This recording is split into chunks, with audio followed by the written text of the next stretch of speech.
Ai, voltei! E agora vamos falar de poupança. Poupança queridinha dos brasileiros. Apesar de ser muito mal falada, a poupança ainda detém aí a maior parte dos investimentos aí dos brasileiros. É mais de R$ 1 trilhão que nós temos na poupança aí olhando para o ano de 2022. E acaba sendo um título muito querido por alguns motivos. Um título simples, ele não tem tanta regra para a gente ficar pensando, né?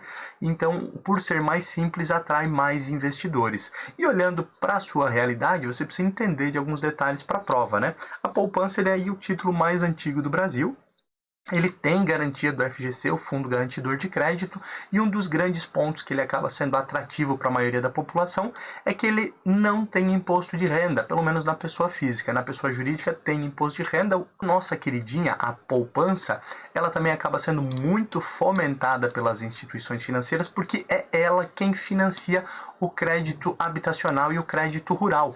Olhando então para a poupança, trazer bem na prática aqui, ó. Captei em poupança, certo? 100% ou R$ 100, né? Que seja que eu captei em poupança. Como é que é feito isso aqui, ó? 65%, ou seja, R$ 65 eu tenho que destinar para crédito habitacional ou para crédito rural. Mas se eu for destinar para crédito rural, essa minha poupança, essa caderneta de poupança que tem que ser chamado de poupança rural, certo? Senão ela tem que destinar 65% para crédito habitacional. Se for poupança rural, 65% aqui para novos investimentos, para emprestar dinheiro para financiar o crédito rural.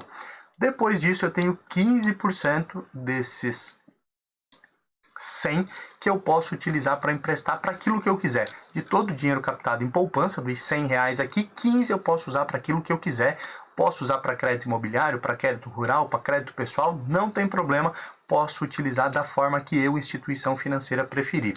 E 20% é depósito compulsório, aquele que a gente viu lá no módulo 1. Então, lembra, né? R$ 20 aqui no caso desses 100, obrigatoriamente tem que ir para lá. Fecha com isso, então, os 100% e R$ 100 aqui que nós captamos em poupança, hipoteticamente aqui nesse exemplo de uma instituição financeira. Outra característica muito boa da poupança é que ela não tem risco de liquidez. Liquidez é o que? Transformar o recurso em dinheiro, né? Transformar o ativo em dinheiro. E se eu tenho R$ 100 lá na caderneta de poupança, lá na poupança, na minha instituição financeira, eu consigo no mesmo dia resgatar. Não preciso cumprir carência, nada além disso.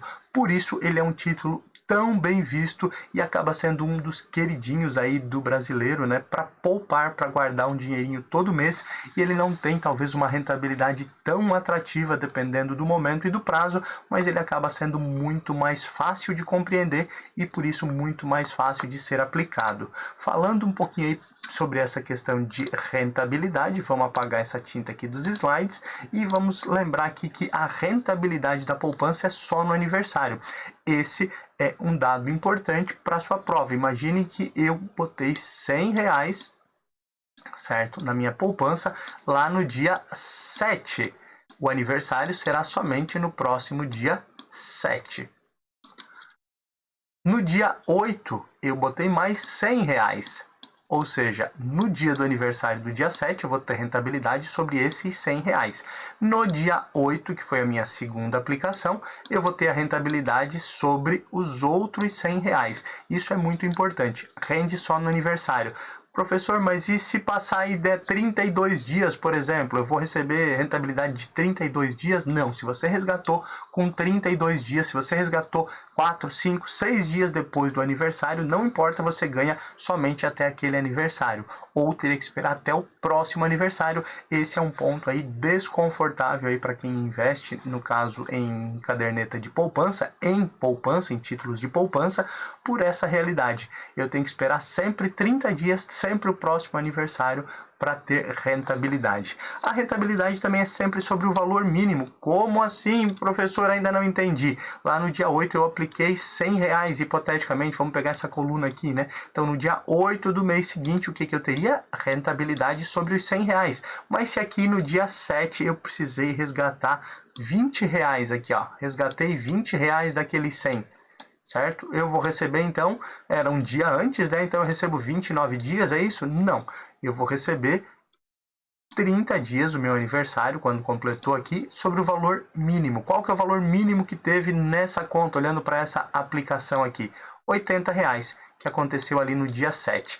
Mesmo que eu tenha ficado ali a maior parte do mês, tenha ficado até um dia antes do aniversário com R$100, se no dia do aniversário tem apenas 80, ele vai rentabilizar somente sobre esse 80. Esses são os detalhes importantes aí para sua prova.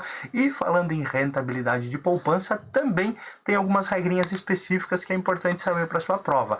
Falando em rendimento da caderneta de poupança, os títulos mais antigos, aquelas aplicações mais antigas, elas têm uma regra diferente da atual. Inclusive é chamado de regra antiga e regra nova. A regra antiga é para todas as aplicações até maio de 2012, a poupança paga 0,5% ao mês, mais a TR. Lembra que a TR, quando a gente estudou a TR, a gente falou que ela ficou um tempo zerada, voltou e que inclusive ela remunera a poupança. Então tá aqui, ó.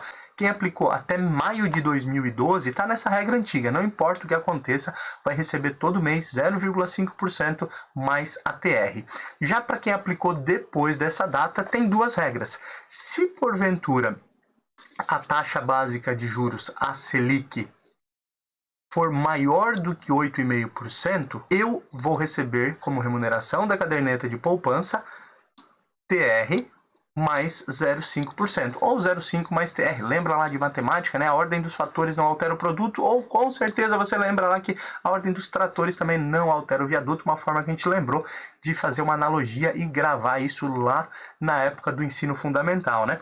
Mas, olhando então para essa regrinha, não importa aqui, né? A ordem dos fatores não altera o produto. Se a Selic for maior do que 8,5%, eu vou receber muito semelhante a essa regra antiga, que é 0,5% mais TR.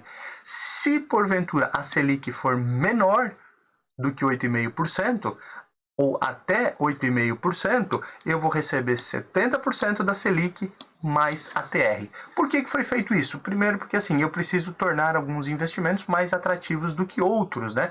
E aí, quando a Selic está muito baixa, pagar, um exemplo assim, né? Eu tenho uma Selic aí de 6% ao ano, e aí eu tenho uma poupança pagando 0,5 mais a TR. Eu acabo não tendo cobrança de imposto de renda na poupança e ela rende a mesma coisa ou mais do que outros títulos atrelados, por exemplo, aí ao CDI ou à Selic. Por isso o governo, depois ali de 2012, criou essa mudança, onde eu tenho essas duas regras. Quem está na regra antiga, nenhum problema, vai sempre ganhar 0,5 mais TR. Quem está na regra nova, que aplicou depois de maio de 2012, tem que sempre olhar.